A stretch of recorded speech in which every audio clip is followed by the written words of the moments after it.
दोस्तों नमस्कार। मैं आज एक कहानी सुनाने जा रहा हूँ जो पुराने जमाने की है। मैं कोई साधु संत सन्यासी नहीं हूँ, लेकिन मुझे वह कहानी याद है, तो इसलिए मैं आप लोगों के साथ साझा करना चाहता हूँ और आप लोग भी उस कहानी के मेन शीर्षक को समझे। मेरी कहानी को पूरी सुनेंगे तो आपको समझ में आएगी। हुआ ऐसे कि बहुत समय की बात है,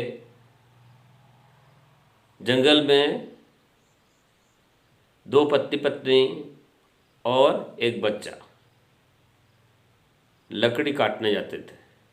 रोज लकड़ी काटते थे, घर आते थे और उन लकड़ियों का भारी बना के बाज़ार में जाके बेच देते थे और उससे जो पैसे मिलते थे उससे वो अपनी रोजी रोटी, घर का सामान ला के न खाते थे। तो ऐसे हमेशा ही चलता रहता था। तो एक समय भगवान भोलेनाथ और माँ पार्वती पृथ्वी भ्रमण हेतु निकले। तब वो घूमते घूमते उसी जंगल में जा पहुँचे जहाँ दोनों पति पत्नी और उनके साथ एक बच्चा लकड़ियाँ काट रहे हैं और उनके टूटे फाटे कपड़े पहने हुए हैं। उनकी हालत ऐसी बिगड़ी हुई है कि वो एकदम यूँ समझ लो कि कपड़े ही नहीं है। एक आधा फटा हुआ कपड़ा इधर जा रहा है, पैर में जूते नहीं, कुछ नहीं, ऐसे ही सब ऐसे ही हैं। तो उसकी नज़र, माँ पार्वती की नज़र उन लोगों पर पड़ गई। तो माँ पार्वती जी ने कहा,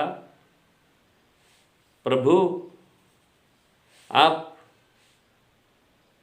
इन लोगों को देखो और इनको कुछ दो।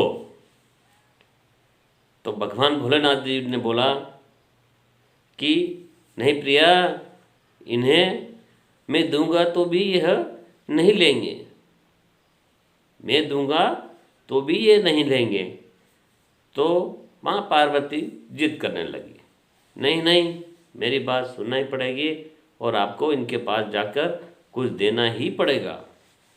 तो भगवान भोलेनाथ बोले, माँ पार्वती जिद करने लगी। आप लोगों को भी मालूम है कि जब पत्नी जिद पे आ जाती है तो क्या नहीं क्या से क्या करवा डालती है। तो भगवान को मालूम था कि अब पार्वती जी मानेगी नहीं, प्रिया मानेगी नहीं, देवी मानेगी नहीं, तो अब इन लोगों के पास जाना ही पड़ेगा। वह दोनों गए। कहाँ पे गए? जो दो पति पत्नी लकड़ियाँ काट रहे थे, बच्चा उनके साथ में था, वहाँ गए। वहाँ जाने के बाद में पूछा कि तुम्हारी हालत ऐसी हो रही है तो मैं तुम्हें कुछ देना चाहता हूँ। किसने बोला? भगवान भोलेनाथ जी ने। तो सबसे पहले कौन मांग, जिसको पहले मांगना हो मांग लो। तो अभी भी कलयुग में ऐसा चलता है कि पहले तू मांग ले, अरे तू मांग, पहले तू मांग। भगवान ने दर्शन दे दिए, ये और ये फलाना ये ऐसी, तो आप पहले तू मांग, पहले तू मांग, ऐसे तीनों करने लग गए। तो पत्नी ने, उस किसान की पत्नी ने बोला, चलो मैं मांगती हूँ। तो उन्होंने उस पत्नी ने मांगा, प्रभु मैं रोज़ लकड़ियाँ काट काट कर ये भारे सिर पे रख रख के ले जाती हूँ और मेरे बाल गिर गए, तो मुझे रानी बना दो, रानी। भगवान ने बोला, जैसी तेरी इच्छा तथास्तु। वह रानी बन गई। उसके बाद में उस किसान को बोला, बोल बच्चे, क्या वरदान मांगना चाहता है? तेरे को भी मैं कुछ दे के ही जाऊंगा। तो उस किसान ने मन ही मन सोचा कि पत्नी एकदम रानी बन गई, सोने चांदी पहन लिया पूरा एकदम, और जगास हो गई। अब मैं क्या मांगूं, मैं क्या मांगूं, ऐसे सोचा उसने। और उसने बोला कि भगवान मुझे कुछ नहीं चाहिए, और मेरी पत्नी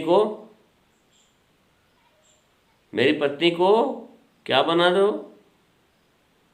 कुत्ती बना दो, एक टेकड़ी बना दो। भगवान ने बोला तथास्तु। वह कुत्ती बन गई, टेकड़ी बन गई, और म्याऊं म्याऊं भौं भौं करने लग गई। फिर अब बारी आई उस बच्चे की। तो उस बच्चे को बोला कि बेटा मांग, तेरे को भी मैं कुछ दे के ही जाऊंगा। तो उस बच्चे ने सोचा, अगर मैं राजा बन जाऊं तो मेरी माँ एक टेकड़ी रहेगी, कुत्ती रहेगी, मेरे पिताजी किसान रहेंगे, तो मुझे अच्छा नहीं लगेगा। इसलिए उस बच्चे ने सोचा और बोला कि प्रभु मुझे कुछ नहीं चाहिए, मेरी माँ को वापस मेरी माँ बना दो, कुत्ती से वापस मेरी माँ बना दो। भगवान ने बोला तथास्तु। वह वापस किसान की उसकी पत्नी बन गई, बच्चे की माँ बन गई। तो आप सोचेंगे कि इस कहानी से आप लोगों को क्या ज्ञान मिला। मेरे हिसाब से कि जब भगवान देता है, एक कहावत है, जब भगवान देता है तो छप्पर फाड़ के देता है, लेकिन लेने वाला भी होना चाहिए। जैसे कि उस किसान को उसके भाग्य में था ही नहीं, क्योंकि भगवान भोलेनाथ ने पहले ही बोल दिया था कि पार्वती जी मैं इन लोगों को दूंगा, लेकिन ये लेंगे नहीं। और उन लोगों ने कुछ भी नहीं लिया, जहाँ के जहाँ ले रह गए। तो मेरी कहानी सुनी इसलिए धन्यवाद। जय हिंद, जय भोलेनाथ, जय महाकाल, हर हर महादेव।